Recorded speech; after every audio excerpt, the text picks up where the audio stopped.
সূরা ওয়াদ-দুহা ওয়াল-লাইলি ইযা সাজার কয়েকটি আয়াত তেলাওয়াত করেছি। তো আজকে আমরা এই সূরাটির সংক্ষিপ্ত তাফসীর পেশ করব ইনশাআল্লাহ বিইذনিল্লাহ। যে মজলিসে কোরআনের তাফসীর হয়, আল্লাহর কালামের ব্যাখ্যা উপস্থাপন করা হয়, প্রেজেন্টেশন করা হয়, এর চেয়ে শ্রেষ্ঠ মজলিস কি পৃথিবীতে আর হতে পারে? আমরা পৃথিবীর সবচাইতে শ্রেষ্ঠতম একটি মজলিসে এখন বসে আছি। প্রিয় ভাই এবং বোনেরা, আমরা সূরা দোহার তাফসীর শুনবো। এই সূরাটা মুখস্থ আছে না অনেকের? কোরআনের যে সমস্ত সূরা আমাদের অনেকেরই মুখস্থ, তার মধ্যে এটা অন্যতম একটা সূরা। এবং দেখবেন যে ইমাম সাহেবরা প্রায় এই সূরা তেলাওয়াত করে। যে সমস্ত সূরা দিয়ে প্রায় নামাজ পড়া হয়, এর মধ্যে অন্যতম একটা সূরা হচ্ছে সূরাতুদ দোহা। মুআয ইবনে জাবাল রাদিয়াল্লাহু তাআলা আনহুকে আল্লাহ রাসূল সাল্লাল্লাহু আলাইহি ওয়াসাল্লাম একটা এলাকার ইমাম বানিয়ে পাঠিয়েছিলেন। ওই এলাকার মুসল্লিরা ছিলেন, লোকজন ছিলেন শ্রমজীবী, কাজ করে খেত। সারাদিন ওট দিয়ে পানি সেচ করে খেজুর গাছে পানি দিত, খেজুরের চাষাবাদ করত, সারাদিন কষ্ট করে নামাজে যে জয়েন করত। তো উনি মাগরিবের নামাজে সূরা ফাতিহার পরে সূরা বাকারা তেলাওয়াত শুরু করলেন। সূরা বাকারা কোরআনের সবচেয়ে ছোট সূরা না? 286টা আয়াত, মানে সবচেয়ে বড় সূরা। তো মাগরিবের সালাত উনি যখন এত লম্বা তেলাওয়াত ধরলেন, মুসল্লিরা আর ইমাম সাহেবের সাথে থাকতে পারতেছে না। কারণ ওনারা তো, ইমাম সাহেবের হয়তো মন ফুরফুরে, উনি পড়তেছেন মনের আনন্দে দরাজ গলায়, কিন্তু মুসল্লিদের তো অবস্থা খারাপ। সারাদিন ওনারা খেতে খামারে কাজ করে আসছে, নামাজ ছেড়ে দিয়ে অনেকে চলে গেছে। একা একা নামাজ পড়ে যে আল্লাহ রাসূল সাল্লাল্লাহু আলাইহি ওয়াসাল্লামের কাছে যে বিচার দিল, যে ইয়া রাসূলুল্লাহ, দেখেন এমন একজন ইমাম আপনি অ্যাসাইন করেছেন আমাদের এলাকায়, মাগরিবের নামাজে উনি সূরা বাকারা পড়ে, আর আমরা হচ্ছে শ্রমজীবী। রাসূল সাল্লাল্লাহু আলাইহি ওয়াসাল্লাম খুব রেগে গেলেন। মুআয ইবনে জাবালকে ডেকে বললেন, হে মুআয, আফাত্তানুন আন্ত, তুমি কি সমাজে ফিতনা ছড়াচ্ছ? তুমি জানো না এরা কারা? তোমার কি সূরা ওয়াদ-দুহা ওয়াল-লাইলি ইযা সাজা মুখস্থ নাই? তোমার কি ওয়াশ-শামসি ওয়া-দুহাহা এটা মুখস্থ নাই? তোমার কি সাব্বিহ ইসমা রাব্বিকাল আ'লা এই সূরাগুলো তোমার জানা নাই? উনি বললেন জানা আছে। তো এগুলো রেখে দিয়ে মাগরিবের নামাজে কেন সূরা বাকারা ধরলা? তোমার মুসল্লিরা তো শ্রমজীবী মুসল্লি। যখন ইমামের দায়িত্ব হচ্ছে পেছনে কারা আছে এটা খেয়াল করা। অনেক সময় ইমাম সাহেব আল্লাহু আকবার বলে যে নামাজ ধরছে, কি হচ্ছে পেছনে আর খোঁজ খবর নাই। আল্লাহর হাবিব সাল্লাল্লাহু আলাইহি ওয়াসাল্লাম কিন্তু এমন ইমাম ছিলেন না। উনি অত্যন্ত বিবেকবোধ সম্পন্ন একজন ইমাম ছিলেন। একবার পেছনে এক বাচ্চার কান্না শুনে উনি নামাজ ছোট করে দিয়েছেন। সবাই বললেন, ইয়া রাসূলুল্লাহ, এত ছোট নামাজ তো কখনো পড়তে দেখি না। তখন রাসূল সাল্লাল্লাহু আলাইহি ওয়াসাল্লাম বললেন, একটা ছোট বাচ্চার কান্নার আওয়াজ আমার কানে এসেছে। আমার মনে হচ্ছে বাচ্চাটাকে সামলাতে নারীদের কাতারে একটা মায়ের খুব কষ্ট হচ্ছে, এজন্য নামাজটা আমি খাটো করে দিয়েছি। দেখেন কি চিন্তা চেতনা, পিছনে কি হচ্ছে সব রাসূল সাল্লাল্লাহু আলাইহি ওয়াসাল্লাম এটা খেয়াল করতেন। তো এই সূরার একটা ফজিলত আপনি জানলেন যে রাসূল সাল্লাল্লাহু আলাইহি ওয়াসাল্লাম সূরা ওয়াদ-দুহা ওয়াল-লাইলি ইযা সাজা এটা তেলাওয়াত করতে বলেছিলেন মুআয ইবনে জাবাল রাদিয়াল্লাহু তাআলা আনহুকে। এটা কোরআনের 93 নম্বর সূরা। কত নম্বর? এটা মাক্কি সূরা, আর নাজিলের ধারাবাহিকতা অনুযায়ী এটা 11তম সূরা। মানে এই সূরার আগে আরো 10টা সূরা নাজিল হয়েছিল, তার মানে মক্কার একেবারে শুরুর দিকে এই সূরাটা নাজিল হয়েছিল। আপনারা জানেন যে এবছর আমার একটা বই এসেছে এক নজরে কোরআন নামে, সেখানে আমি প্রত্যেকটা সূরার সার সংক্ষেপ নিয়ে এসেছি, সংক্ষেপে, খুব সংক্ষেপে। কখনো যদি সুযোগ হয় আপনারা দেখবেন যে প্রত্যেকটা সূরা 5 পৃষ্ঠার মধ্যে আমরা নিয়ে আসার চেষ্টা করেছি। সেখানে এগুলো পাবেন, সূরাটা কয় নাম্বার, নাজিলের ধারাবাহিকতা কখন, তারপর কোরআন শরীফের মধ্যে কখন, এটার ফজিলত কি, এটার সেন্ট্রাল থিম কি, মেজর থিম কি, কজ এন্ড ইফেক্ট কি, সব কেস স্টাডি থেকে শুরু করে রিফ্লেকশন সব আমরা সেখানে উল্লেখ করেছি। তো এই সূরাটা শুরুর দিকে, একেবারে শুরুর দিকে নাজিল হয়েছে। তার আগে মাত্র 10টি সূরা নাজিল হয়েছে। তো নাজিল হতে হতে 10টা সূরা যখন নাজিল হলো, এরপর অনেক দিন রাসূল সাল্লাল্লাহু আলাইহি ওয়াসাল্লামের কাছে কোনো সূরা নাজিল হয় না। কয়দিন নাজিল হয় না? কোনো বর্ণনায় 15 দিন, কোনো বর্ণনায় 1 মাস, কোনো বর্ণনায় 2 মাস, কোনো বর্ণনায় 6 মাস, টানা 6 মাসের গ্যাপ ওহী নাজিল হয় না। আল্লাহর হাবিব সাল্লাল্লাহু আলাইহি ওয়াসাল্লাম তিনি ওহী মিস করতে শুরু করলেন, যে ঘটনা কি, কোরআন নাজিল হচ্ছে না কেন, হঠাৎ এত গ্যাপ কেন? ওনার মাথায় কয়েকটা জিনিস ঘুরপাক খেলো। একটা ঘুরপাক খেলো যে আমার কোনো কাজে আল্লাহ আবার অসন্তুষ্ট হলো নাকি, অথবা আমি কোরআনের আয়াত এই বাণীগুলো পৌঁছে দেওয়ার ক্ষেত্রে আমার কোনো গাফলতি হয়ে গেল নাকি, সামহাও কি আল্লাহর সাথে আমার কানেকশন এটা কি লুজ হয়ে যাচ্ছে, আমি কি কোনোভাবে আল্লাহ থেকে দূরে সরে পড়তেছি। রাসূল সাল্লাল্লাহু আলাইহি ওয়াসাল্লাম টেনশনে পড়ে গেলেন, চিন্তায় পড়ে গেলেন, কিরে ওহী আসে না কেন, আসে না কেন, আসে না কেন। এটা ছিল একটা দিক। আরেকটা দিক হচ্ছে আল্লাহর হাবিব সাল্লাল্লাহু আলাইহি ওয়াসাল্লামের কাছে কোরআনের আয়াত যাই নাজিল হতো উনি যে লোকদের কাছে প্রচার করে দিতেন, এখন নাজিল হয়েছে, এখনই যে প্রচার শুরু। রাতে নাজিল হয়েছে, রাতেই প্রচার শুরু। দিনে নাজিল হয়েছে, দিনেই প্রচার শুরু। যখন নাজিল তখন প্রচার। কারণ আল্লাহ তাআলা বলেছেন, ইয়া আইয়ুহার রাসূলু বাল্লিগ মা উনজিলা ইলাইক মির রাব্বিক, আপনার রবের পক্ষ থেকে যা নাজিল হয়েছে প্রচার করেন। তো এই যে মাঝখান দিয়ে কয়েক মাস যার কোনো প্রচার টচার করে না, মুশরিকরা টিটকারি মারতে শুরু করলো। বলে, কি মুহাম্মদ, তোমার আল্লাহ তোমার ভুলে গেছে বোধহয়, তোমার আল্লাহ বোধহয় তোমাকে আর পছন্দ করে না। আগে তো প্রতিদিন কিছু না কিছু শোনাতা যে এইটা নাজিল হয়েছে, ওইটা আসছে, এই বিধান ওই বিধান। এখন তো কোনো খোঁজখবর নাই। ঘটনা কি?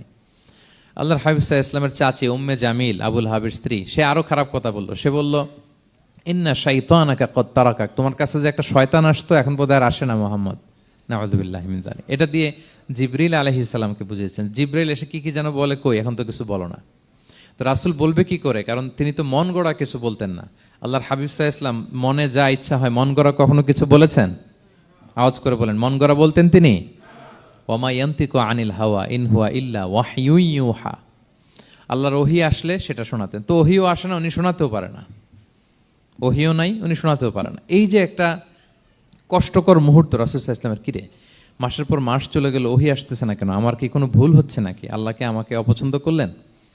রাসূল সাল্লাল্লাহু আলাইহি ওয়াসাল্লাম যখন এরকম দুশ্চিন্তিত, পেরেশান, অ্যাংজাইটিতে পড়ে গেলেন, ভারাক্রান্ত, ঠিক তখন রাসূল সাল্লাল্লাহু আলাইহি ওয়াসাল্লামকে সান্ত্বনা দেওয়ার জন্য এই সূরাটা আল্লাহ নাজিল করেছেন।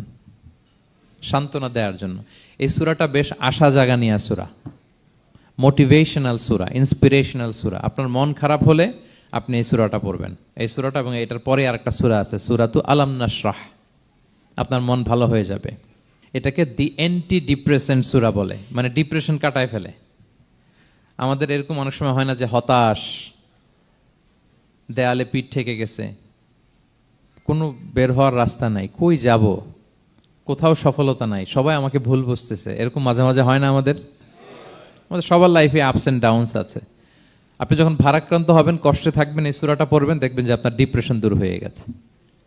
তো আল্লাহর হাবিব সাল্লাল্লাহু আলাইহি ওয়াসাল্লাম যখন এরকম ভারাক্রান্ত ছিলেন, চিন্তিত ছিলেন, তখন আল্লাহর হাবিব সাল্লাল্লাহু আলাইহি ওয়াসাল্লামকে চিন্তামুক্ত করবার জন্য আল্লাহ তাআলা এই চমৎকার সূরাটি নাজিল করেছেন।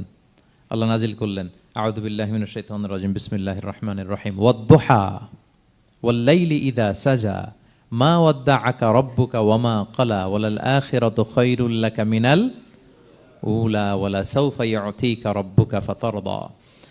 আল্লাহ তাআলা বললেন, ওয়াদ-দুহা, আলোর শপথ। আমি একবার সরল বঙ্গানুবাদ করি, তারপরে আমি তাফসিরে ঢুকছি। ওয়াদ-দুহা, আলোর শপথ। ওয়াল-লাইলি ইযা সাজা, রাতের শপথ, যখন রাত নিঝুম নিস্তব্ধ হয়।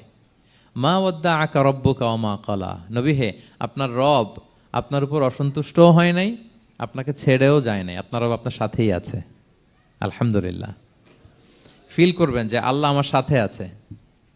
সবসময় এটা ফিল করতে হবে যে আল্লাহ তাআলা আমার সাথে আছেন, তিনি আমাকে ভুলে যান নাই, ছেড়ে যান নাই। আরে তার রহমত ছাড়া তো একটা শ্বাস নেওয়া তো আমার সম্ভব না, ঠিক কিনা বলেন? আল্লাহর রহমত ছাড়া একটি সেকেন্ড এই পৃথিবীতে সার্ভাইভ করা কি আমাদের পক্ষে সম্ভব না। ওয়ালাল আখিরাতু খায়রুল লাকা মিনাল উলা, নবী হে, আপনার পরবর্তী সময় পূর্ববর্তী সময়ের চেয়ে অনেক ভালো হবে ইনশাআল্লাহ। মানে good days are coming in your life, ভালো সময় আসতেছে। ওয়ালা সাউফা ইউতিকা রাব্বুকা ফাতারদা, আর আপনার রব আপনাকে এত দিবেন আপনি খুশি হয়ে যাবেন। আপনার রব আপনাকে এত দিবেন আপনি নিয়ে কুলাতে পারবেন না। আলাম ইয়াজিদিকা ইয়াতীমান ফাআওয়া, নবী আপনি কি ইয়াতীম ছিলেন না? তিনি কি আপনাকে আশ্রয় দেননি? ওয়া ওয়াজাদাকা দাল্লান ফাহাদা, আপনি পথ খুঁজতেছিলেন, আল্লাহ আপনাকে পথ দেখিয়েছেন। ওয়া ওয়াজাদাকা আইলান ফাআগনা, আপনি নিঃস্ব রিক্ত হস্ত ছিলেন, আল্লাহ তাআলা আপনাকে ধনী বানিয়েছেন। ফাআম্মাল ইয়াতীমা ফালা তাকহার, খবরদার এতিমের সাথে কখনো কঠোর হবেন না। ওয়া আম্মা সাইলা ফালা তানহার, ফরিয়াদি যে সোয়াল করে হাত পাতে তাকে ধমক দিয়ে তাড়িয়ে দিবেন না। ওয়া আম্মা বিনি'মাতি রাব্বিকা ফাহাদ্দিস, আর আপনার রবের যে নেয়ামত আপনার প্রতি, এটার বর্ণনা করুন। সুবহানাল্লাহ। এ হচ্ছে সরল অনুবাদ সূরাতুদ দুহার। এবার আসুন আমরা এটার তাফসিরে ঢুকি। আল্লাহ তাআলা প্রথমে দুইটা শপথ করলেন, কসম করলেন, দুইটা ওথ। আমরা যদি সংক্ষেপে ভাগ করি তাহলে 11 আয়াত বিশিষ্ট এই সূরাতে প্রথম 2 আয়াতে দুইটা শপথ আছে, তারপরের 3টা আয়াতে রাসূল সাল্লাল্লাহু আলাইহি ওয়াসাল্লামকে 3টা কনফার্মেশন দেওয়া হয়েছে, সুসংবাদ দেওয়া হয়েছে। এরপরের 3টা আয়াতে আল্লাহর হাবিব সাল্লাল্লাহু আলাইহি ওয়াসাল্লামের অতীতে আল্লাহ কি নিয়ামত দিয়েছেন সেটার একটা রিমাইন্ডার দেওয়া হয়েছে। আর সবশেষে 3টা ওয়ার্ক প্ল্যান দেওয়া হয়েছে, কর্মসূচি, সেগমেন্ট। আপনি এক নজরে কোরআন এগুলো পাবেন, এরকম সেগমেন্ট আকারে আমরা ভাগ করেছি। আই রিপিট, আমি আবারও বলছি, সূরা দোহার 11 আয়াত বিশিষ্ট এই সূরার প্রথম 2 আয়াতে 2টি শপথ, তারপরের 3 আয়াতে 3টি সুসংবাদ, তারপরের 3 আয়াতে অতীতে যে রাসূলকে নেয়ামত দেওয়া হয়েছিল সেটা স্মরণ করিয়ে দেওয়া, আর শেষ 3 আয়াতে 3টা ওয়ার্ক প্ল্যান, কর্মসূচি, রাসূল সাল্লাল্লাহু আলাইহি ওয়াসাল্লাম কি করবেন। ক্লিয়ার হয়ে গেছে না সূরাটা? আসুন এবার তাফসিরে ঢুকি। আল্লাহ তাআলা বললেন ওয়াদ-দোহা, নবী আলোর শপথ। আলো, দোহা মানে আলো। আমার সাথে আওয়াজ করে বলুন, দোহা মানে কি? আলো, সকালের আলো, প্রভাতের সূর্য কিরণ। দিনের প্রথম অংশে একটা সানশাইন থাকে না, খুব চমৎকার লাগে 9টা 10টার দিকে, হ্যাঁ, সানশাইন। এই সকালের সানশাইনটাকে আরবিতে বলে দোহা। এই জন্য এই সময় আল্লাহর হাবিব সাল্লাল্লাহু আলাইহি ওয়াসাল্লাম নামাজ পড়তেন, এটাকে বলে সলাতুদ দোহা, মানে দোহার নামাজ। এটাকে বলে সলাতুদ দোহা, দোহার নামাজ।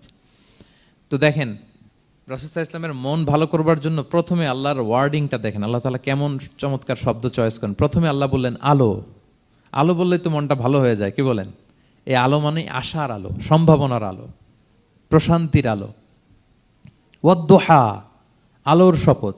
মানে নবী আপনি হতাশ হবেন না, হাল ছাড়বেন না, ভরসা রাখুন। আপনি ঘর থেকে বের হন, দেখুন কি চমৎকার আলো। It's a beautiful day out there. যান, হোয়াট এ নাইস সানশাইন, কি চমৎকার উজ্জ্বল প্রভাতের সূর্য কিরণ। এত চমৎকার জলজলে সানশাইনিং এনভায়রনমেন্টে আপনার মন খারাপ হয় কি করে? ও দোহা, দোহার শপথ মানে প্রভাতের সূর্য কিরণের শপথ।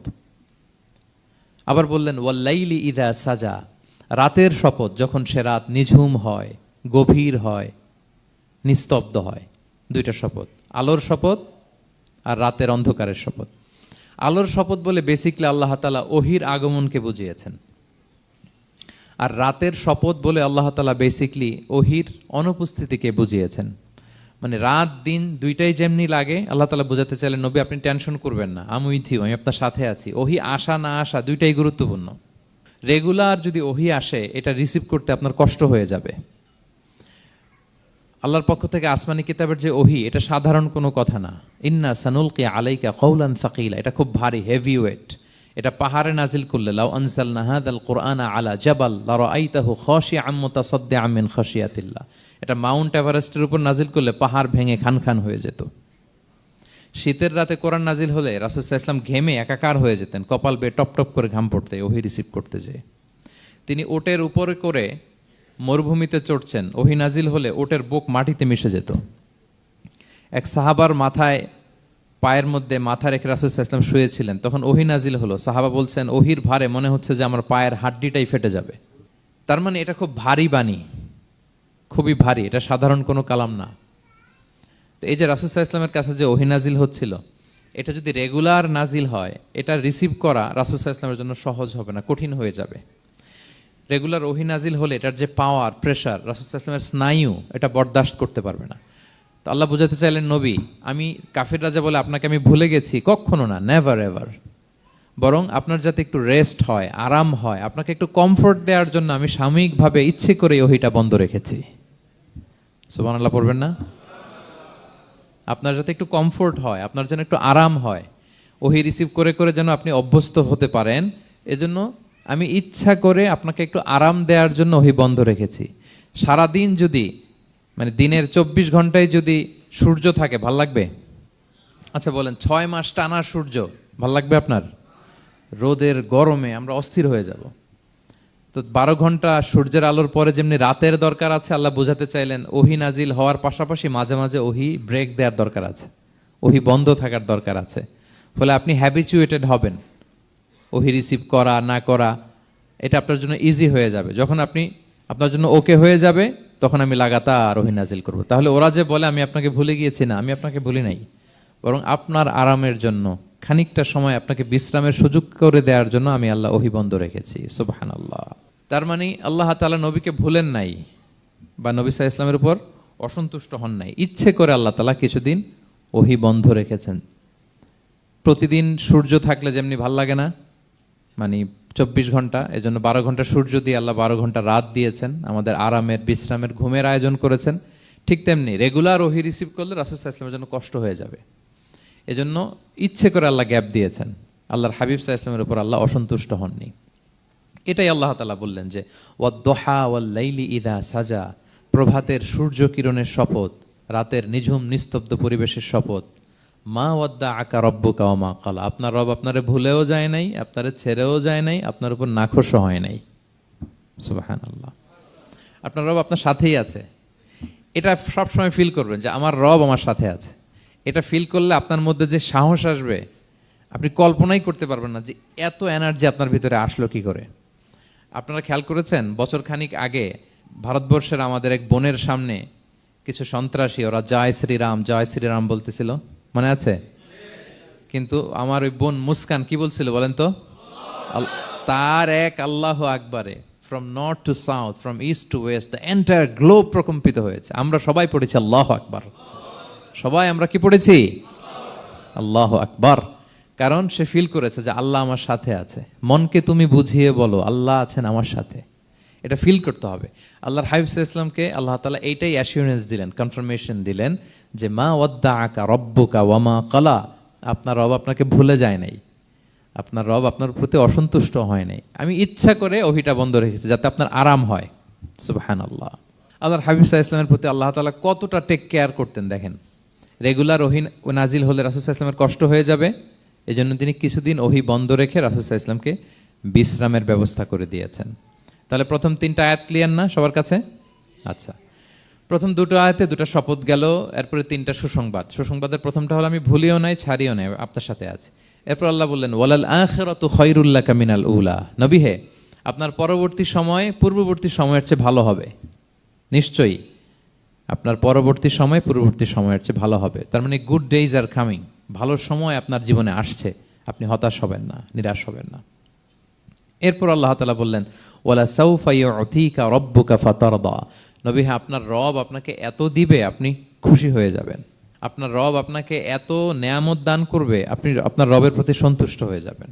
সুবহানাল্লাহি বিহামদি।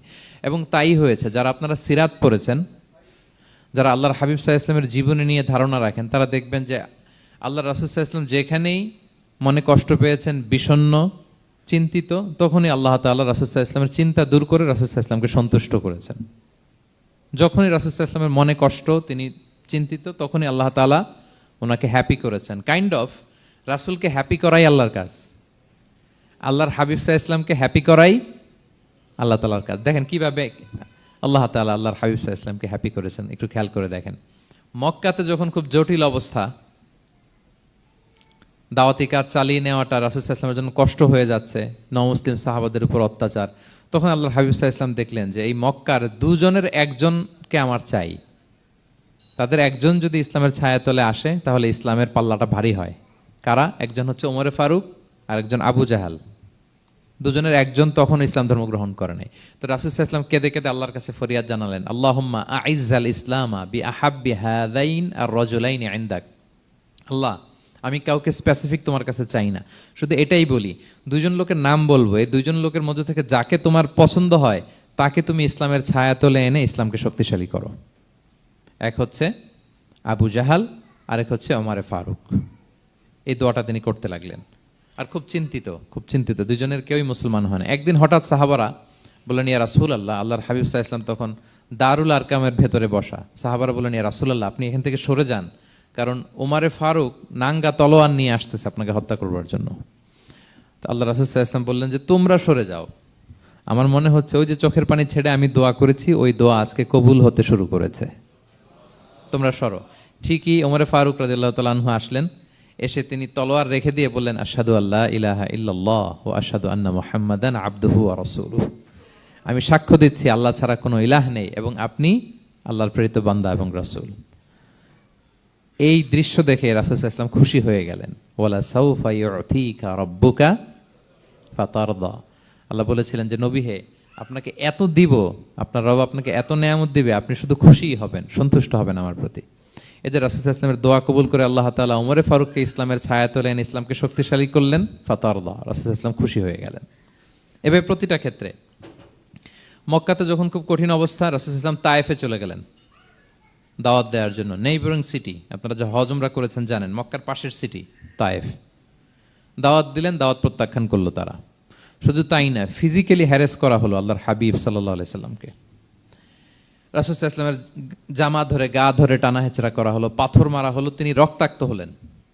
হামালাতুল জিবাল, পাহাড় রক্ষী ফেরেশতারা বলল, ইয়া রাসূলুল্লাহ, আপনি যদি আদেশ দেন তায়েফের দুই দিকের পাহাড় দিয়ে এমন চাপা দিব, পুরো তায়েফের জনপদ একেবারে ভ্যানিশ হয়ে যাবে।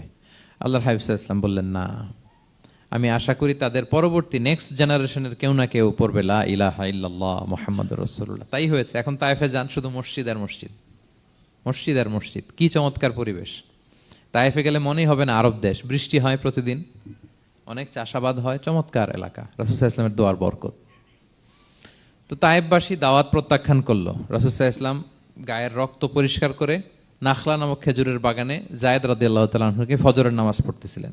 আল্লাহর হাবিব সাল্লাল্লাহু আলাইহি ওয়াসাল্লাম যখন ফজরের সালাতে তেলাওয়াত করতে লাগলেন, একদল জিন পাশ দিয়ে যাচ্ছিল। তারা তাদের এলাকায় যেয়ে বলল, ইন্না সামি'না কুরআনান আজাবা ইয়াহদি ইলা রুশদি ফাআমান্না বিহি।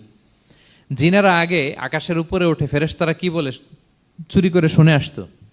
হঠাৎ জিনেরা আর উপরে যেতে পারে না। উপরে যেতে চাইলেই ফাআতবাআহু শিহাবুন সাকিব, আগুনের পাথর মারা হয়। ঘটনা কি? সব জিনেরা বৈঠক বসালো। ঘটনা কি? আগে কত তথ্য আগেই জেনে যেতাম, জেনে গণকদেরকে বলতাম, গণকরা আমাদেরকে ধন্যবাদ জানাইতো। তো এখন তো আসমানের সিকিউরিটি এত বেড়ে গেল কেন? কারণ কি? ওই যে শেষ নবী আসার কথা যে মনে হয় চলে আসছে, দেখো তো কোথায় আসছে উনি।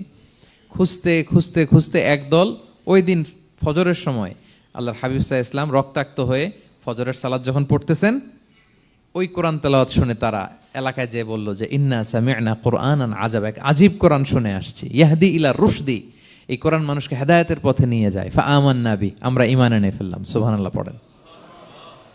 তো রাসূল সাল্লাল্লাহু আলাইহি ওয়াসাল্লাম তো এটা জানেন না। আল্লাহ তাআলা জিবরাইল মারফত জানালেন যে, হে নবী, আপনি এসেছিলেন ম্যানকাইন্ডকে দাওয়াত দিতে তায়েফের, তারা দাওয়াত গ্রহণ করে নাই, ম্যানকাইন্ড রিজেক্ট করেছে। কিন্তু আরেকটা জাতি আছে যাদেরকে আপনি দেখেন না, তাদেরকে বলে জিন কাইন্ড, মানে জিন জাতি। পুরো জিন জাতি কালিমা পড়ে মুসলমান হয়ে গিয়েছে। নবী বলে, সাউফা ইউতিকা রাব্বুকা ফাতারদা, নবী, আপনার রব আপনাকে এত নেয়ামত দিবেন, আপনি খুশি হয়ে যাবেন। নবী সাল্লাল্লাহু আলাইহি ওয়াসাল্লাম ওইখানে আবার খুশি হয়ে গেলেন, রক্তাক্ত, ইনজুর্ড। কিন্তু যখন শুনলেন মানুষ জাতি তারা ঈমান আনে নাই, কিন্তু জিন জাতি তারা ঈমান এনেছে, আল্লাহর হাবিব সাল্লাল্লাহু আলাইহি ওয়াসাল্লাম আবার আনন্দিত হলেন। তাহলে আল্লাহর হাবিব সাল্লাল্লাহু আলাইহি সাল্লামকে আনন্দিত করাই হচ্ছে আল্লাহর কাজ, খুশি রাখাই হচ্ছে আল্লাহর কাজ। সুবহানাল্লাহি বিহামদি। আল্লাহর হাবিব সাল্লাল্লাহু আলাইহি ওয়াসাল্লামের বয়স যখন 50 বছর, ওনার কাছের দুজন আত্মীয় মারা গেল। ওনার প্রিয়তমা স্ত্রী খাদিজা রাদিয়াল্লাহু তাআলা আনহা ইন্তেকাল করলেন, ওনার প্রিয় চাচা আবু তালেব ইন্তেকাল করলেন। দুজনই শেল্টার দিত, একজন ঘরে, একজন বাইরে। আবু তালেবের কারণে কেউ রাসূল সাল্লাল্লাহু আলাইহি ওয়াসাল্লামের গায়ে হাত তোলার সাহস পায় নাই। তো উনি যখন ইন্তেকাল করলেন, রাসূল সাল্লাল্লাহু আলাইহি ওয়াসাল্লাম বিপদে পড়ে গেলেন। সারাদিন কাফেরদের বকা ঝকা গালি খেয়ে ঘরে যখন আসতেন, খাদিজা রাদিয়াল্লাহু তাআলা আনহার কথা শুনলে ওনার হৃদয়টা প্রশান্ত হয়ে যেত। তো বাইরের চাচাও নাই, ভেতরের স্ত্রীও নাই, দুজনই মারা গেলেন ওই বছর। ওই বছরকে বলা হয় আমুল হুজন, মানে দুশ্চিন্তার বছর। এত ভারাক্রান্ত আল্লাহর হাবিব সাল্লাল্লাহু আলাইহি ওয়াসাল্লাম হলেন, চিন্তিত হলেন, মনটা ভেঙে খান খান। আল্লাহ তাআলা কিন্তু ঠিকই বুঝেন যে তার হাবিবকে কখন হ্যাপি করতে হবে। আল্লাহ তাআলা তখন সাইয়েদনা জিবরাইল আলাইহিস সালামকে পাঠালেন যে, যাও, আমার বন্ধুকে আর পৃথিবীতে থাকার দরকার নাই, আমার বন্ধুকে ঊর্ধ্ব জগতের নৈশ ভ্রমণের ইনভাইটেশন দিয়ে আসো, মানে মেরাজের ইনভাইটেশন দিয়ে আসো। পড়েন সুবহানাল্লাহ। সুবহানাল্লাযী আসরা বিআবদিহি লাইলাম মিনাল মাসজিদিল হারামি ইলাল মাসজিদিল আকসা, মসজিদুল হারাম থেকে মসজিদুল আকসা, তারপরে উপরে সুম্মা দানা ফাতাদাল্লা ফাকানা কাবা কাউসাইনি আও আদনা। আল্লাহর আরশে চড়ে গেলেন, জান্নাত জাহান্নাম দেখিয়ে, নতুন কিছু গিফট দিয়ে, তার পেয়ারা হাবিবের মন ভালো করে এরপরে আবার দুনিয়ায় পাঠালেন। ওয়ালা সাউফা ইউতিকা রাব্বুকা ফাতারদা, নবী হে, আপনাকে এত নেয়ামত দিব, আপনি শুধু খুশি হবেন আর সন্তুষ্ট হবেন। সুবহানাল্লাহ। এবার বুঝতে পারতেছেন কিভাবে আল্লাহর হাবিবকে আল্লাহ তাআলা খুশি করেছেন। মক্কায় আর থাকতে পারতেছেন না, এমন অবস্থা যে কোনো সময় আল্লাহর হাবিব সাল্লাল্লাহু আলাইহি ওয়াসাল্লামকে হত্যা করা হবে। আল্লাহ তাআলা আল্লাহর হাবিবের জন্য নতুন জায়গার ব্যবস্থা করে দিলেন, তওবা কিংবা তাইবা, যেটাকে আমরা মদিনা বলি। তিনি মদিনায় গেলেন, আবার রাসূল সাল্লাল্লাহু আলাইহি ওয়াসাল্লামের হৃদয় প্রশান্ত হলো। কিন্তু মদিনায় যে তিনি কাবাকে মিস করতে আরম্ভ করলেন। আল্লাহর হাবিব সাল্লাল্লাহু আলাইহি ওয়াসাল্লাম নবী হওয়ার পরে টানা 14 বছর কিবলা ছিল কিন্তু বাইতুল মাকদিস। কিন্তু মক্কায় যখন তিনি ইবাদত করতেন, তিনি বাইতুল মাকদিসের দিকেই হয়েই নামাজ পড়তেন, কিন্তু সামনে কাবাটারে রাখতেন। কথা বুঝতে পেরেছেন? মক্কায় যখন তিনি নামাজ পড়তেন 13 বছর, কিবলা যেহেতু বাইতুল মাকদিস, বাইতুল মাকদিসের দিকেই হয়ে নামাজ পড়তেন, কিন্তু মাঝখানে রাখতেন কোনটারে? কাবাকে, তাহলে কেমন যেন কাবাই তার সামনে। আচ্ছা, কিন্তু মদিনায় যখন গেলেন এখন তো আর সুযোগ নাই, কাবা একদিকে, বাইতুল মাকদেস আরেক দিকে, এখন কাবাকে আর সামনে রাখা যাচ্ছে না, মিস করতে লাগলেন কাবাকে। আর প্রত্যেক নামাজের পরে আকাশের দিকে তাকায় থাকেন, ইস আল্লাহ যদি আয়াত নাজিল করে আমার জন্মস্থান যে মক্কা, আমার পূর্বপুরুষ ইব্রাহিম আলাইসাল্লামের যে ওই কাবার দিকে যদি ক্যাবলাটা ঘুরাই দিত কতই না ভালো হতো। আল্লাহ বলেন যে আপনি যে কদ নারা তাকাল্লুবা ওয়াজহিকা ফিস সামা, নবী আপনি যে আকাশের উপর চেহারা উঠিয়ে মনে মনে কি চান আমি তো বুঝি। আল্লাহর হাবিব সাল্লাল্লাহু আলাইহি ওয়াসাল্লামকে খুশি করার জন্য আল্লাহ আয়াত নাজিল করলেন, ফাওয়াল্লি ওয়াজহাকা শাতরাল মসজিদিল হারাম। নবী হ্যাঁ, আপনাকে খুশি করার জন্য নতুন বিধান নাজিল করলাম, এখন থেকে ফ্রম রাইট নাও আপনি যখনই নামাজ পড়বেন এখন থেকে কাবামুখী হয়ে আপনি সালাত আদায় করবেন। তাহউইলুল কিবলা, কিবলা পরিবর্তন হয়ে গেল। সুবহানাল্লাহি ওয়া বিহামদি। আপনারা মসজিদে নববীর পাশে মদিনাতে একটা মসজিদ দেখবেন, এটাকে বলে মসজিদ যুল কিবলাতাইন। এমন মসজিদ যে মসজিদে এক নামাজে দুই কেবলা শেয়ার করা হয়েছিল। মানে এই আয়াত যখন নাজিল হলো, আল্লাহর হাবিব সাল্লাল্লাহু আলাইহি ওয়াসাল্লামের সাথে একজন নামাজ পড়ে যে ওই মসজিদে যে দেখে কিছু লোক নামাজ পড়তেছে ওই বাইতুল মকদেসের দিকে হয়ে, কারণ তখন পর্যন্ত ওইটাই কেবলা। তিনি নামাজরত অবস্থায় এদেরকে বললেন যে তোমরা তো জানো না এই মাত্র আয়াত নাজিল হয়েছে, কেবলা কিন্তু আর ওই দিক নাই, ডাইরেকশন চেঞ্জ, এদিকে হয়ে যাও। তো ইমাম সহ মুসল্লি সব ঘুরে নামাজের মধ্যে ওইদিকে হয়ে গেছে, তাহলে একই নামাজে দুইটা কেবলা শেয়ার করা হয়েছে। ফলে তখন থেকে মসজিদের নাম হয়ে গেছে মসজিদ যুল কিবলাতাইন, দুই কেবলাওয়ালা মসজিদ। তাহলে দেখেন আল্লাহর হাবিব সাল্লাল্লাহু আলাইহি ওয়াসাল্লামকে খুশি করার জন্য আল্লাহ তাআলা কেবলা চেঞ্জ করে দিছে। সুবহানাল্লাহ বলতে পারলেন না? এভাবে যখনই আল্লাহর হাবিব সাল্লাল্লাহু আলাইহি ওয়াসাল্লাম বিষণ্ণ, চিন্তিত, মন খারাপ, ওনার মন ভালো করার দায়িত্ব নিয়েছে কে?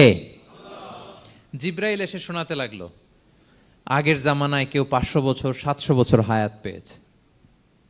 বনি ইসরাইলের অনেক মুজাহিদ 1000 বছর জেহাদ করেছে। কয় হাজার বছর জেহাদি করছে? 1000 বছর। আমরা হায়াত পাই কয় বছর?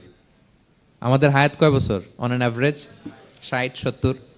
আল্লাহর হাবিব সাল্লাল্লাহু আলাইহি ওয়াসাল্লাম এটাই বলেছেন যে আমার উম্মতি মা বাইনা 60 ইলা 70, আমাদের গড় আয়ু 60 থেকে 70। ওয়া আকাল্লুহুম মা ইয়াজুজু যালিক, আর সামান্য অল্প সংখ্যকই মানুষ এটাকে ক্রস করতে পারে। এই কথা শুনে যে আগের উম্মত 1000 বছর জেহাদ করছে, এটা শুনে রাসূল সাল্লাল্লাহু আলাইহি ওয়াসাল্লাম আবার কাঁদতে আরম্ভ করলেন, হায় রে আমার গুনাহগার উম্মতের কি হবে? আমার উম্মত তো 60-70ই শেষ, আমার উম্মতের কি হবে? আবার চিন্তিত, আবার কান্নাকাটি। তখন আল্লাহ তাআলা নাজিল করলেন, ইন্না আনজালনাহু ফি লাইলাতিল কদর ওমা আদরাকা মা লাইলাতুল কদর লাইলাতুল কদরি খায়রুম মিন আলফি শাহর। নবী আপনি কাঁদবেন না, ওদেরকে হায়াত দিছি বেশি, কদর দেই নাই। আপনার উম্মতকে হায়াত কম দিছি, কিন্তু আপনার উম্মতের জন্য আমি লাইলাতুল কদর রেখে দিয়েছি। এক কদরের রাতে ইবাদত করলে খায়রুম মিন আলফি শাহর, 1000 মাস ইবাদত করলে যে পরিমাণ সওয়াব, অতটুকু না, খায়ের এর চেয়ে বেশি সওয়াব আল্লাহ তাআলা আপনার উম্মতের আমলনামায় দিয়ে দিবেন। আবার আল্লাহর হাবিব সাল্লাল্লাহু আলাইহি ওয়াসাল্লাম মন ভালো হয়ে গেল। ওয়ালা সাউফা ইউতিকা রাব্বুকা, সবাই বলেন ওয়ালা সাউফা ইউতিকা রাব্বুকা ফাতারদা। নবী হে এত দিব, আপনি শুধু হ্যাপি হবেন, হ্যাপি। এরপরে বদরের যুদ্ধে বিজয় দান করলেন, মক্কা বিজয় দান করলেন, তাবুক যুদ্ধে বিজয় দান করলেন। সব শেষে জান্নাতে ওনার জন্য স্পেশাল একটা জায়গা থাকবে, ওই জায়গায় কেউ বসতে পারবে না। জায়গাটার নাম মাকামে মাহমুদ। ওয়া মিনাল লাইলি ফাতাহাজ্জাদ বিহি নাফিলাতাল লাকা আসা আন ইয়াবআসাকা রাব্বুকা মাকামাম মাহমুদা। ওই মাকামে মাহমুদের সিংহাসনে আল্লাহর হাবিব সাল্লাল্লাহু আলাইহি ওয়াসাল্লাম বসবেন, ওনার জন্য স্পেশাল খাস, কেউ এখানে বসতে পারবে না। তার মানে হ্যাপি শুধু দুনিয়াতেই করবে না আল্লাহ তাআলা, আল্লাহর হাবিবকে আখিরাতেও করবে। আল্লাহর হাবিব সাল্লাল্লাহু আলাইহি ওয়াসাল্লামকে কাউসার দেয়া হবে, ইন্না আতাইনা কাল কাউসার। হে নবী আপনাকে কাউসার দিয়েছি, এমন হাউজে কাউসার যে হাউজে কাউসারের সামনে পান পেয়ালা, যেটা দিয়ে পানি নিয়ে আপনি উম্মতকে খাওয়াবেন, এটার সংখ্যা আকাশের তারা যত বেশি তার চেয়েও বেশি। হাউজে কাউসারের পানি এটা দুধের চেয়েও সাদা, বরফের চেয়েও ঠান্ডা, মধুর চেয়েও মিষ্টি। এক ঢোক যে খাবে চিরকালের জন্য তার গলা থেকে তৃষ্ণা মিটে যাবে। He will never ever be thirsty again. একবার খাইছে তো শেষ। পেতে চান সেটা আল্লাহর হাবিবের কাছ থেকে? আমরা পেতে চাই কি চাই না বলেন? ইন্না আতাইনা কাল কাউসার। নবী আপনাকে আমি কাউসার দিয়েছি। সব শেষে আল্লাহর হাবিব সাল্লাল্লাহু আলাইহি ওয়াসাল্লাম সুপারিশ করার অনুমতি পাবেন, যেদিন কেউ সুপারিশ করতে পারবে না। সবাই বলবে নফসি নফসি নফসি নফসি, থার থার করে কাঁপবে। এক একজন নবী, ইব্রাহিম আলাইহিস সালাম, ঈসা আলাইহিস সালাম, মূসা আলাইহিস সালাম, থার থার করে কাঁপবে। আর আল্লাহর হাবিব সাল্লাল্লাহু আলাইহি ওয়াসাল্লাম ওই মাকামে মাহমুদে সিংহাসন ফেলে দিয়ে সেজদা এক শুধু কাঁদতে থাকবে, আর সেজদার মধ্যে বলবে উম্মাতি উম্মাতি উম্মাতি উম্মাতি। হে আল্লাহ, আপনি আমার গুনাহগার উম্মতকে বাঁচান। আল্লাহ, আপনি আমার গুনাহগার উম্মতকে বাঁচান। আল্লাহ, আপনি আমার গুনাহগার উম্মতকে বাঁচান। আল্লাহ তাআলা এটা সহ্য করতে না পেরে জিবরাইল আলাইহিস সালামকে বলবেন যে ওয়াসআলহু মা ইউবকিক, জিবরাইল যাও জিজ্ঞেস করো তো আমার বন্ধু এত কাঁদে কেন, কি চায় জিজ্ঞেস করো। তো আল্লাহর হাবিব সাল্লাল্লাহু আলাইহি ওয়াসাল্লাম বলবেন আল্লাহুম্মা উম্মতি উম্মতি, আল্লাহ আমার উম্মতকে বাঁচান, আমার গুনাহগার উম্মতকে বাঁচান। আল্লাহ তাআলা এবার জিবরাইল মারফত বলবেন যে ইযহাব ইলা মুহাম্মদ সাল্লাল্লাহু আলাইহি ওয়াসাল্লাম, যাও মুহাম্মদের কাছে যাও, ওয়াকুল লাহু, তাকে বলো দুনিয়াতে যেমনি কখনো কষ্ট পেতে দেই নাই, বারবার তাকে হ্যাপি করেছি, খুশি করেছি, ওয়া ইন্না সানুরদিকা ফি উম্মাতিকা ওয়ালা নাসুউক, আজকের এই কঠিন দিনেও আমার হাবিবকে আমি কষ্ট দিব না, তার উম্মতের ব্যাপারেও তাকে আমি খুশি করে দেব। তার গুনাহগার উম্মতের ব্যাপারেও আজকে মুহাম্মদ সাল্লাল্লাহু আলাইহি ওয়াসাল্লামকে আমি খুশি করে দেব। আল্লাহর হাবিব সাল্লাল্লাহু আলাইহি ওয়াসাল্লাম তখন সুপারিশ শুরু করবেন।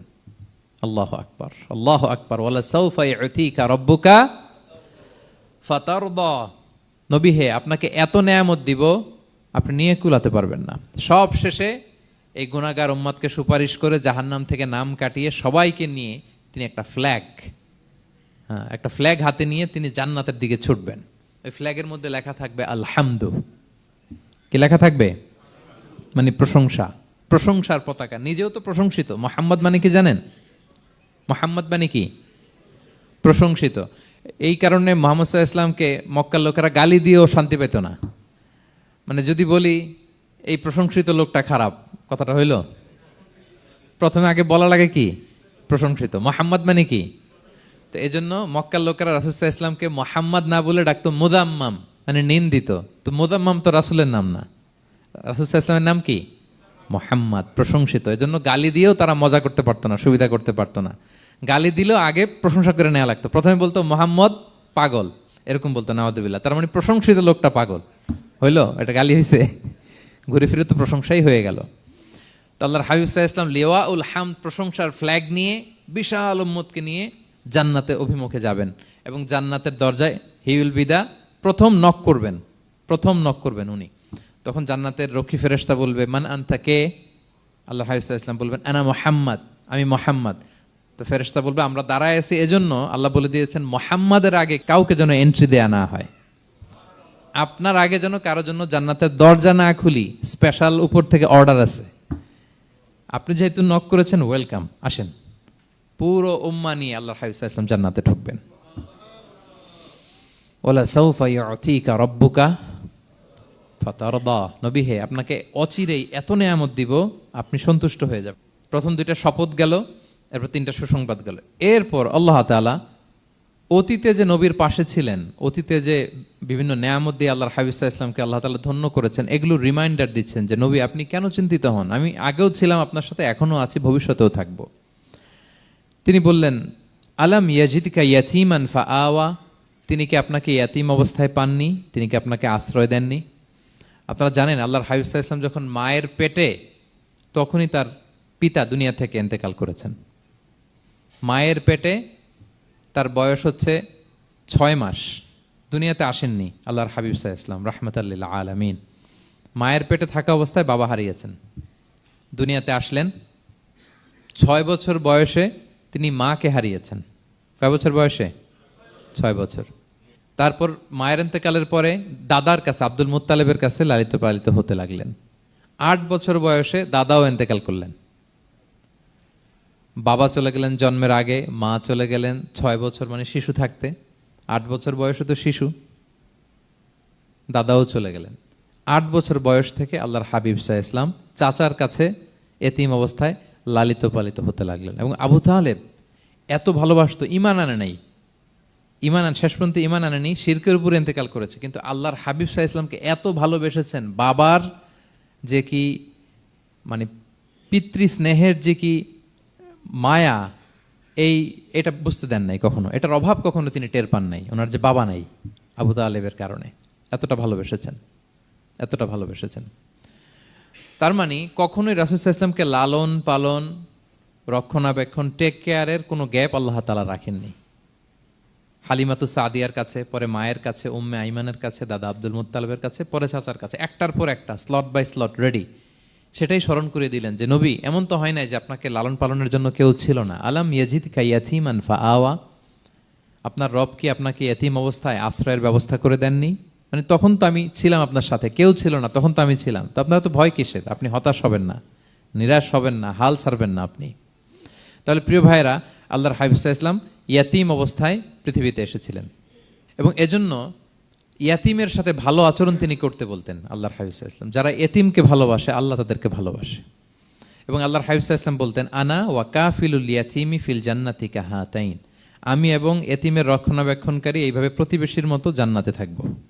এই দুই আঙ্গুলের মাঝে যেমনি গ্যাপ নাই, আমার আর এতিমের রক্ষণাবেক্ষণকারী তার বাড়ির মাঝখানে কোনো গ্যাপ থাকবে না জান্নাতে। We will be neighbour in paradise. জান্নাতে এরকম আমরা কাছাকাছি থাকবো। আল্লাহু আকবার পড়েন। তাহলে এতিমের রক্ষণাবেক্ষণকারীকে আল্লাহ তাআলা ভালোবাসেন। যারা এতিমকে পছন্দ করে না, এতিমকে তাড়িয়ে দেয়, তাদেরকে আল্লাহ পছন্দ করেন। আল্লাহ তাআলা বলেন, আরাআইতাল্লাযী ইউকাযযিবু বিদ্দীন ফাযালিকাল্লাযী ইয়াদুউল ইয়াতীম। যারা আখিরাতকে অবিশ্বাস করে তারাই এতিমকে ঘাড় ধাক্কা দিয়ে তাড়িয়ে দেয়। কোনো বিশ্বাসী কখনো এতিমের সাথে খারাপ আচরণ করে না। আপনাদের যাদের মন শক্ত, অনেকের চোখ দিয়ে পানি নামে না। আমার এক আত্মীয় আছে খুব আল্লাহওয়ালা, আমার জীবনে এত আল্লাহওয়ালা আমি দেখি নাই, কিন্তু ওনার চোখ দিয়ে পানি নামে না। বারবার এসে আমারে বলে যে মিজান কি করবো বলো, তুমি একটু মোনাজাত ধরো। আমার মনে আছে আমি ওনাকে নিয়ে মোনাজাত ধরতাম, তো ওনার কান্না আসে না চোখ দিয়ে। এত আল্লাহওয়ালা, খুব ভালো মানুষ, কিন্তু চোখ দিয়ে পানি নামে না। এটা অনেকের হয়, নানা কারণে হয়। তো আল্লাহর হাবিব সাল্লাল্লাহু আলাইহি ওয়াসাল্লাম বলেছেন, কারো যদি চোখ দিয়ে পানি না নামে বা হৃদয় নরম না হয়, তারা যেন এতিমের মাথায় হাত বুলিয়ে দেয়। এক সাহাবী এসে বলেন, ইয়া রাসূলুল্লাহ, আমার হৃদয়টা বড় শক্ত, হৃদয় নরম হয় না। রাসূল সাল্লাল্লাহু আলাইহি ওয়াসাল্লাম বললেন, তাই? আচ্ছা, আতুহিব্বু আন ইয়ালিনা কলবুক, তুমি কি চাও তোমার হৃদয় নরম হোক, ওয়া তুদরাকা হাজাতুক, এবং তোমার আশা পূরণ হোক? তিনি বললেন হ্যাঁ। তখন রাসূল সাল্লাল্লাহু আলাইহি ওয়াসাল্লাম বললেন, ইরহামিল ইয়াতীম, এতিমের উপর রহম করো। ওয়ামসা আলা রাসি, এতিমের মাথায় হাত বুলিয়ে দাও। ওয়া আতইমহু মিন তুআমিক, তোমার খাবার এতিমকে খাওয়াও। তালিনু কলবুক, তোমার অন্তর নরম হবে। তুদরাকা হাজাতুক, তোমার ইচ্ছা পূরণ হবে। তাহলে হৃদয় যদি শক্ত থাকে, কার মাথায় হাত বুলাবেন? বুলাইছেন কখনো? হ্যাঁ, বুলিয়েছেন? খুঁজে খুঁজে হাত বুলাবেন। বাংলাদেশে তো অনেক অরফেনেজ আছে, অনাথ আশ্রম, ওখানে যাবেন। সুযোগ হলে একদিন যে একটু লাঞ্চ করলেন ওদের সাথে বসে, ডিনার করলেন, একসাথে খেলেন, ওদের মাথায় হাত বুলিয়ে দিলেন, সাধ্যমতো কিছু উপহার হাতে তুলে দিলেন, আপনার ইচ্ছা পূরণ হবে আর আপনার হৃদয় নরম হবে ইনশাআল্লাহ। আর এতিমকে আদর করা মানে নবী সাল্লাল্লাহু আলাইহি ওয়াসাল্লামের প্রতি ভালোবাসা দেখানো। কারণ আমার নবী এতিম হয়ে বড় হয়েছেন। এতিমের প্রতি ভালোবাসা প্রকারান্তরে নবী সাল্লাল্লাহু আলাইহি ওয়াসাল্লামের প্রতি ভালোবাসা দেখানো হয়, কারণ আমার নবী এতিম হয়ে বড় হয়েছেন। সুবহানাল্লাহ। কিন্তু তার বিপরীতে আমরা সমাজে কি দেখি? এতিমের মাথায় হাত বুলানো তো দূরের কথা, এতিমের সম্পদও খেয়ে ফেলে অনেকে। হ্যাঁ, এরকম আছে না? এতিমের সম্পদ দেদারসে গিলতেছে। কি যে আমাদের চিন্তাধারা! দেখবেন যে লোকটা এতিমের সম্পদ গিলে, ওরা রোজা অবস্থায় এক ঢোক পানি গিলাতে পারবেন কিনা দেখেন। যে বলেন একটু পানি খান তো, খাবে না কেন? হারাম। তো ওই হারাম কিন্তু গিলতেছে ইচ্ছা মতো। রোজা অবস্থায় এক ফোঁটা আপনি পানি গিলাতে পারবেন না এরে, কেন? হারাম। কিন্তু ওইদিকে ভাতিজার সম্পদ গিলতেছে দেদারসে। আল্লাহ বলেন এটা ভাতিজার সম্পদ না, এটা তুমি জাহান্নামের আগুন পেটে ঢুকাচ্ছ। জাহান্নামের আগুন। ইন্নাল্লাযীনা ইয়াকুলুনা আমওয়ালাল ইয়াতামা যুলমান ইন্নামা ইয়াকুলুনা ফি বুতুনিহিম নারা ওয়া সায়াসলাউনা সাঈরা। যারা এতিমের সম্পদ খায়, এটা সম্পদ না, এটা জাহান্নামের আগুন তুমি পেটে ঢুকাচ্ছ। সো এতিমের প্রতি যেন আমরা নমনীয় হই, তাদের মাথায় হাত বুলাই, তাদের জন্য খরচ করি, তাদের প্রতি যেন আমরা দয়াদ্র হই, কারণ আমার নবী এতিম অবস্থায় বড় হয়েছেন। তাহলে নবী সাল্লাল্লাহু আলাইহি ওয়াসাল্লামকে এটা স্মরণ করে দিলেন, নবী আপনি তো এতিম ছিলেন, আমি তো আপনাকে রক্ষণাবেক্ষণের ব্যবস্থা করছি। আর কি করেছি? ওয়াজাদাকা দাল্লান ফাহাদা, নবী আপনাকে আমি এমন অবস্থায় পেয়েছি, আপনি পথ খুঁজতেছিলেন, আমি আপনাকে পথ দেখিয়েছি। You are searching the right path and I guided you to the right sense of direction. আপনি পথ খুঁজতেছিলেন, আমি পথ দেখাইছি।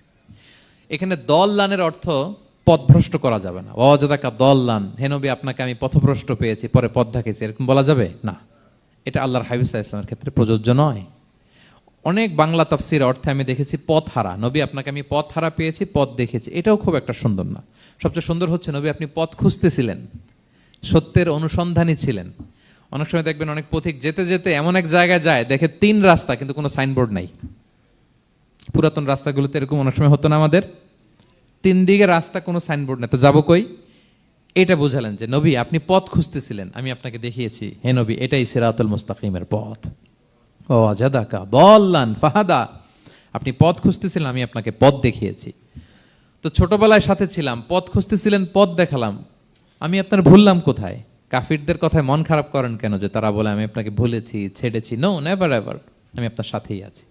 তারপরে আল্লাহ তাআলা বললেন ওয়াজাদাকা আইলান ফাআগনা, তিনি আপনাকে রিক্ত হস্ত, নিঃস্ব পেয়েছেন, সম্পদহীন অবস্থায় পেয়েছেন, পরে সম্পদশালী করেছেন। সুবহানাল্লাহ। আল্লাহর হাবিব সাল্লাল্লাহু আলাইহি ওয়াসাল্লাম শুরুতে সম্পদের অত যোগান ছিল না, পরে খাদিজা রাদিয়াল্লাহু তাআলা আনহার সাথে যখন বিয়ে হলো, আল্লাহ তাআলা সম্পদের কষ্ট দূর করলেন। কারণ খাদিজা রাদিয়াল্লাহু তাআলা আনহা অনেক বড় ব্যবসায়ী ছিলেন। বিয়ের আগে পার্টনারশিপে বিজনেস ছিল রাসূল সাল্লাল্লাহু আলাইহি ওয়াসাল্লামের সাথে। আল্লাহর হাবিব সাল্লাল্লাহু আলাইহি ওয়াসাল্লাম শ্রম দিয়েছেন, খাদিজা রাদিয়াল্লাহু তাআলা আনহার ইনভেস্টমেন্ট ছিল। তো ওই শ্রমে খাদিজা রাদিয়াল্লাহু তাআলা আনহার এক বান্ধবী, তিনি এমন প্রশংসা করলেন এসে আল্লাহর হাবিব সাল্লাল্লাহু আলাইহি ওয়াসাল্লামের ব্যাপারে যে এমন লোক আমি দেখি নাই, ওনার কথা বার্তা, চলন, কথন, ডিলিং সব আলাদা। পুরো কাফেলার মধ্যে উনি একরকম, পুরো কাফেলা আরেক রকম। এই কথা শুনে তো খাদিজা রাদিয়াল্লাহু তাআলা আনহা আকৃষ্ট হলেন যে এরকম একজন সৎ লোকই তো আমার চাই।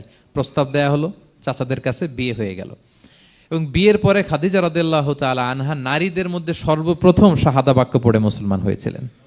নিজের সব সম্পদ আল্লাহর হাবিব সাল্লাল্লাহু আলাইহি ওয়াসাল্লামের পায়ের সামনে এনে দিয়ে দিলেন, ইয়া রাসূলুল্লাহ আমার সম্পদ মানে আপনার সম্পদ, ইসলামের জন্য যত মনে চায় আপনি খরচ করেন। ওয়াজাদাকা আইলান ফাআগনা, আপনাকে আল্লাহ নিঃস্ব পেয়েছেন, সম্পদের ব্যবস্থা করে দিলেন। পরবর্তীতে মদিনায় যে খায়বার যুদ্ধের পরে অনেক সম্পদের ব্যবস্থা আল্লাহ তাআলা করে দিয়েছিলেন। তাহলে ছোটবেলায় ইয়াতিম ছিলেন, আল্লাহ টেক কেয়ার করলেন। পথ খুঁজতেছিলেন, আল্লাহ পথ দেখায় দিলেন। আর্থিক সমস্যা ছিল, এটাও আল্লাহ দূর করে দিলেন। এবার আল্লাহ তাআলা বিষ্ণু ঈসা ইসলামকে 3টা ওয়ার্ক প্ল্যান দিবেন, কর্মসূচি। 1 নম্বর কর্মসূচি হচ্ছে ফাআম্মাল ইয়াতীমা ফালা তাকহার, নবী খবরদার এতিমের সাথে কখনো কঠোর আচরণ করবেন না। 1 নম্বর কর্মসূচি, কারণ আপনিই তো এতিম ছিলেন। এতিমের দুঃখ আপনি না বুঝলে বুঝবে কে? এতিমের সাথে কখনো কঠোর হবেন না। আল্লাহর হাবিব সাল্লাল্লাহু আলাইহি ওয়াসাল্লাম কখনো এতিমের সাথে কঠোর হন নাই। এতিম তো দূর কি বাত, কারোর সাথে তিনি কঠোর হন নাই। ওনার কাছে চাইলে উনি না বলতে পারতেন না। নো, নাই, দিব না, এটা বলতে জানতেন না। নো ওনার ডিকশনারিতে ছিল না, চাইলেই দিতেন। একবার আল্লাহর হাবিব সাল্লাল্লাহু আলাইহি ওয়াসাল্লামের কাছে একটা জামা, কয়টা? আপনার জামা কয়টা? আমার জামা কয়টা? জুব্বা তখন কয়টা ছিল? মাত্র একটা। এক ফরিয়াদি এসে বলে ইয়া রাসূলুল্লাহ আতিনি কামিসান, আমার একটা জামা দেন, আমার জামা নাই। নবী সাল্লাল্লাহু আলাইহি ওয়াসাল্লামের জামা কয়টা তখন? ওনার কাছে চাইলে উনি না বলতে পারতেন, খুলে দিয়ে দিয়েছেন, নাও। এখন ওনার জামা আছে কয়টা? তো জামাও নাই, বেরও হতে পারে না। কি এক মুসিবত! আল্লাহ তাআলা আয়াত নাজিল করলেন ওয়াল্লাযীনা ইযা আনফাকু লাম ইউসরিফু ওয়া লাম ইয়াকতুরু ওয়া কানা বাইনা যালিকা কাওয়ামা। নবী হে, যারা বিশ্বাসী তারা দানের সময় ভারসাম্য করবে। মানে অনেকগুলো থাকলে আপনার একটা দিতেন, ছিলই যখন একটা, ওইটার হকদার তো ফরিয়াদির চেয়ে আপনি বেশি। এখন যে দিয়ে দিলেন, আপনি পড়বেন কি? অনেকগুলো থাকলে না হয় আপনি দিতেন, ছিলই একটা, এটার সবচেয়ে যোগ্য, অধিকতম যোগ্য এবং হকদার তো আপনি। সুবহানাল্লাহ, সুবহান। কি নবী ছিল, কি নবী ছিল! না বলতে পারতেন না, মানুষকে ফিরিয়ে দিতে জানতেন না। আল্লাহ বললেন নবী হে, আপনার প্রথম কর্মসূচি ফাআম্মাল ইয়াতীমা ফালা তাকহার, খবরদার এতিমকে কখনো, এতিমের প্রতি কঠোর হবেন না। 1 নম্বর কর্মসূচি। এটা শুধু নবীর জন্য কর্মসূচি নাকি আমাদের জন্য না? হ্যাঁ, সবার জন্য। এতিমদের সাথে যেন আমরা রূঢ় ভাষী না হই, তাদের সাথে যেন রূঢ় আচরণ না করি। 2 নম্বর ও আম্মা সাইলা ফালা তানহার, ফরিয়াদিকে ধমক দিবেন না, হাত পাতলে ধমক দিবেন না। আমরা অনেক সময় ধমক দেই, আপনারা দেন কখনো? না, আমরা দিতে পারবো না, ধমক দিতে নিষেধ করেছেন আল্লাহ তাআলা। আম্মা সাইলা ফালা তানহার, যদি না থাকে বুঝিয়ে বলেন যে এখন পারতেছি না, কিন্তু ধমক দিবেন না কখনো। কারণ আপনি এখন বড় সাহেব হয়ে গেছেন, প্রাইভেট কারের পাশ থেকে দেখবেন যে স্যার 2টা টাকা দেন, কিছু খাই নাই, হায় রে ছিঁড়া কাপড়, মলিন চেহারা, ভাঙ্গা একটা থালা হাতে নিয়ে স্যার 5টা টাকা দেন। আল্লাহ আপনারে স্যার বানাইছে আর ওরে বানাইছে ভিখারি। আচ্ছা বলেন তো, জায়গাটা চেঞ্জ করতে আল্লাহর কত সময় লাগে? ওরে ভিতরে বসায় স্যার বানাবে আর আপনারে ভাঙ্গা একটা থালা দিয়ে এরকম ওই যে টোল টোল যেখানে নেয় ওখানে দাঁড় করাবে। বলেন আল্লাহর কয় সেকেন্ড লাগবে? লাগবে? লাগবে? 1 সেকেন্ডও লাগে না। সো ও আম্মা সাইলা ফালা তানহার, ফরিয়াদিকে ধমক দিয়ে তাড়িয়ে দিও না, খবরদার। ওকে আল্লাহ ফরিয়াদি বানিয়ে পরীক্ষা করছে, আর তোমাকে আল্লাহ সম্পদশালী বানিয়ে পরীক্ষা করছে। তাহলে 1 নম্বর কর্মসূচি ছিল এতিমের সাথে রূঢ়ভাষী হবেন না। 2 নম্বর হচ্ছে ফরিয়াদিকে ধমক দিবেন না। 3 নম্বর ওয়া আম্মা বিনি'মাতি রাব্বিকা ফাহাদ্দিস, আল্লাহ তাআলা আপনাকে যে নেয়ামত দিয়েছে এই নেয়ামতের আপনি কি করেন? বর্ণনা করেন। ওয়া আম্মা বিনি'মাতি রাব্বিকা ফাহাদ্দিস, আল্লাহ নেয়ামতের বর্ণনা করেন, শুকরিয়া করেন। কারণ আল্লাহ তাআলা আমাদের অনেককে ইয়াতিম বানায় নাই, আমাদেরকে ফরিয়াদি বানায় নাই। আমরা অনেকেই আছি, আমরা এখনো ইয়াতিম না, আমার আব্বা আম্মা এখনো বেঁচে আছেন, আমাদের অনেকের আব্বা আম্মা বেঁচে আছেন। ইয়াতিম মূলত ছোট অবস্থায় যদি বাবা মারা যায় তাকে আরবিতে ইয়াতিম বলে।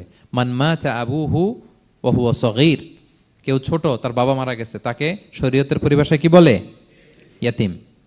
তা আমরা অনেকেই তো ইয়াতিম না, আমরা অনেকেই তো অন্যের কাছে হাত পাতা লাগে না, তো আমরা ভালো আছি না?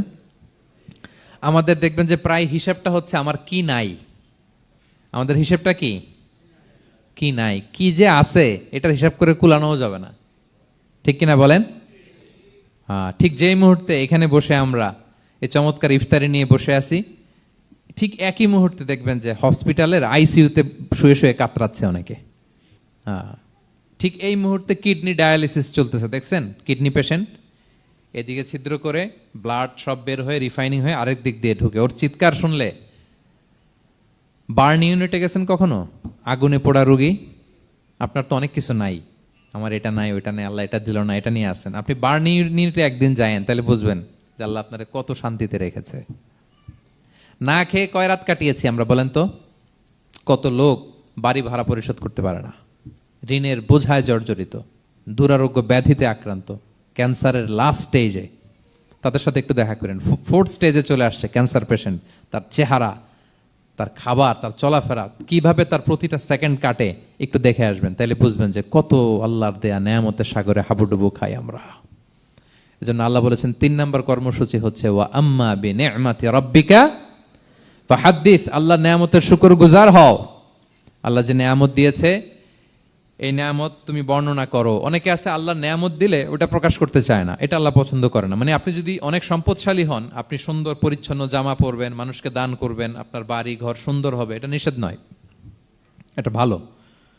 আপনি আল্লাহর দেয়া নেয়ামত ব্যবহার করতে পারবেন এবং বলতেও পারবেন, কিন্তু শুকরান লা ফখরান, শুকরিয়া স্বরূপ বলবেন, ফখর করে অহংকার করে না। বলতে পারেন আলহামদুলিল্লাহ, আল্লাহ তাআলা আমাকে 4টা ছেলে দান করেছে, 4 জন হাফেজ, আল্লাহ তাআলা আমাকে থাকার মতো একটা ঘর দিয়েছে, একটা বাড়ি দিয়েছে, একটা গাড়ি দিয়েছে, সম্মান নিয়ে সমাজে চলার মতো আল্লাহ তাআলা আমাকে দিয়েছেন। এটা যদি আপনি শুকরিয়া স্বরূপ বলেন, এটাতে সমস্যা নেই, কিন্তু অহংকার নিয়ে বলা যাবে না। ইন্নাল্লাহা ইউহিব্বু আইয়ারা আসারা নি'মাতিহি আলা আবদিহি, আল্লাহ তাআলা যে নেয়ামত তার বান্দাকে দিল ওইটার একটা নমুনা দেখতে আল্লাহ পছন্দ করে। আল্লাহ বানাইছে আপনার বিলিয়নিয়ার, আপনি হচ্ছেন ছেঁড়াপড়া জামা পরে চলেন, হবে? বানাইছে আল্লাহ তাআলা আপনাকে অনেক সম্পদশালী, আপনার চলা ফেরা কোনো রুচিই নাই, এটা হইলো না। আল্লাহ চায় যে তোমার যে নেয়ামত দিছে এটার একটা নমুনা তোমার মধ্যে থাক, এটাও শুকরগুজার হওয়ার একটা আলামত। তাহলে 3 নম্বর কর্মসূচি কি? ওয়া আম্মা বিনি'মাতি রাব্বিকা ফাহাদ্দিস, আল্লাহর নেয়ামতের শুকরগুজার হও, আল্লাহ তাআলা যে নেয়ামত দিয়েছে সেটা বর্ণনা করো। তাহলে প্রিয় ভাইয়েরা, সূরাতুদ দোহা এটা হচ্ছে একটা মোটিভেশনাল সূরা, আশা জাগানিয়া সূরা, অ্যান্টি ডিপ্রেশন বলি আমি এই সূরাটাকে। ডিপ্রেশন থাকলে চলে যাবে, কারণ ওয়ালাল আখিরাতু খায়রুল লাকা মিনাল উলা, হে নবী আপনার পরবর্তী সময় আপনার পূর্ববর্তী সময়ের চেয়ে ভালো। সবসময় আশাবাদী হবেন। সূরা দোহার 1 নম্বর শিক্ষা হচ্ছে বি অপটিমিস্টিক, মানে অপটিমিজম, আশাবাদী হওয়া, নিরাশ হওয়া যাবে না। বিশ্বাসীদের, মুমিন মুসলিমের ডিকশনারিতে হতাশা নিরাশা নাই, আমার ডিকশনারিতে অন্তত নাই, আপনাদের আছে কিনা জানি না। আজকে থেকে বলেন আপনাদের ডিকশনারিতে হতাশা নিরাশা রাখবেন? আমাদের কোনো হতাশা নাই, নিরাশা নাই, কারণ আমরা যে পরিস্থিতিতে থাকি না কেন আমাদের সাথে কে আছেন? লা তাহজান ইন্নাল্লাহা মা'ানা, চিন্তিত হয়ো না, আল্লাহ আমার সাথে আছেন। আল্লাহ আমার সাথে আছেন বললেই দেখবেন মুস্কানের মতো এক তাকবীর আপনার মুখ দিয়ে বেরোচ্ছে, এমন এনার্জি বেরোচ্ছে, গোটা বিশ্ব আপনি জয় করে ফেলবেন তখন। এটাই আমাদের সবচেয়ে বড় পাওয়ার। আমাদের সাথে কে আছে? ইন্নাল্লাহা মা'ানা, আল্লাহ তাআলা আমাদের সাথে আছেন। তাহলে সূরা দোহার আজকের তাফসীরের 1 নম্বর লেসন হচ্ছে optimism. Believer should be optimistic always. বিশ্বাসীরা আশাবাদী হয়, নিরাশ হয় না, হতাশ হয় না, হাল ছাড়ে না। বিশ্বাসীরা ভরসা রাখে এক মহান সত্তার উপর। আওয়াজ করে বলেন তো তিনি কে? আল্লাহর উপর ভরসা রাখে, আমরা নিরাশ হই না। 2 নাম্বার শিক্ষা হচ্ছে গ্রেটফুলনেস, কৃতজ্ঞতা। হ্যাঁ, আপনার জীবনে অনেক কিছু আছে, নাই নাই বলবেন না, শুধু কমপ্লেইন করবেন না। অনেকে দেখবেন শুধু অভিযোগ, এটা নাই, ওইটা নাই, এই পাইলাম না, ওর আছে এটা, ওর, আমার সাথে কেন এমন হয়, আমার সাথে শুধু আমার সমস্যা। এগুলো যারা বলে তাদেরকে আল্লাহ নেয়ামত আরো ছিনিয়ে নেয়। বরং যারা অল্প পেয়েও বলে আলহামদুলিল্লাহ, তাদেরকে নেয়ামত দেওয়ার ধারাবাহিকতা আল্লাহ তাআলা অব্যাহত রাখেন। সব অবস্থায় আলহামদুলিল্লাহ, যে কোনো পরিস্থিতিতে, যে কোনো অবস্থায় কি বলবো আমরা? আপনি খেয়াল করে দেখেন না যে আপনার কি কি আছে, কত কিছু যে আপনার আছে, অবাক করা। 3 নাম্বার কাইন্ডনেস। 3 নাম্বার লেসন হচ্ছে কাইন্ডনেস, দয়া। আমরা যেন অন্যের প্রতি দয়াশীল হই। আপনি অন্যের প্রতি দয়ালু হলে আপনার প্রতি দয়ালু হবো কে? ওয়াল্লাহু ফি আউনি আবদিহি মা দামাল আবদু ফি আউনি আখি। আল্লাহ ততক্ষণ পর্যন্ত কোনো বান্দার সাহায্যে থাকে যতক্ষণ পর্যন্ত ওই বান্দা তার ভাইয়ের সাহায্যে থাকে। তাহলে বলেন তো, আল্লাহর সাহায্য পাওয়ার প্রথম শর্ত কি? অন্যের জন্য সাহায্যের হাত বাড়িয়ে দেওয়া। তাহলে মনে থাকবে তো? নাকি এতিমকে ধাক্কা দিয়ে বের করে দিবেন? ফরিয়াদিকে ধমক দিবেন একটা? বড় সাহেব তো আপনি, বড় স্যার, খবরদার। তাহলে 1 নম্বর লেসন অপটিমিজম। আমরা হতাশ হব না, হতাশা আমাদের ডায়েরিতে নাই, আমরা আশাবাদী, আমরা আল্লাহর রহম ভরসার ভিখারি, ঠিক কিনা বলেন? 2 নম্বর লেসন হচ্ছে গ্রেটফুলনেস। আমরা সবসময় আল্লাহর প্রতি শুকরগুজার হব, কৃতজ্ঞ হব। আল্লাহর হাবিব সাল্লাল্লাহু আলাইহি ওয়াসাল্লাম বলতেন, আল্লাহুম্মা জাআলনি সাবুরা ওয়া জাআলনি শাকুরা ওয়া জাআলনি ফি আইনি সগীরা ওয়া ফি আয়ুনিন নাসি কাবীরা। আল্লাহ, আপনি আমাকে ধৈর্যশীল বান্দা বানান, আপনি আমাকে শুকরগুজার বানান। আল্লাহ, আমার চোখে আমাকে ছোট বানান। আল্লাহ, গোটা বিশ্বের মানুষের চোখে, জনতার চোখে আমাকে বড় বানান। আওয়াজ করে পড়েন আমিন। এই দোয়াটা বেশি বেশি পড়বেন। আর সব শেষে আমরা যেন কাইন্ড হতে পারি, অন্যের প্রতি দয়ালু হতে পারি। যে রহম করে সে রহম প্রাপ্ত হয়, যে অন্যকে দয়া দেখায় সে আল্লাহর পক্ষ থেকে দয়া পায়। আল্লাহ তাআলা আমাদের সবাইকে কথাগুলো বোঝার ও আমল করার তৌফিক দান করুক। হাযা মা ইনদি ওয়াল ইলমু ইনদাল্লাহি আলাইহি তাওয়াক্কালতু ওয়া ইলাইহি উনীব। আসসালামু আলাইকুম ওয়া রাহমাতুল্লাহি ওয়া বারাকাতুহু।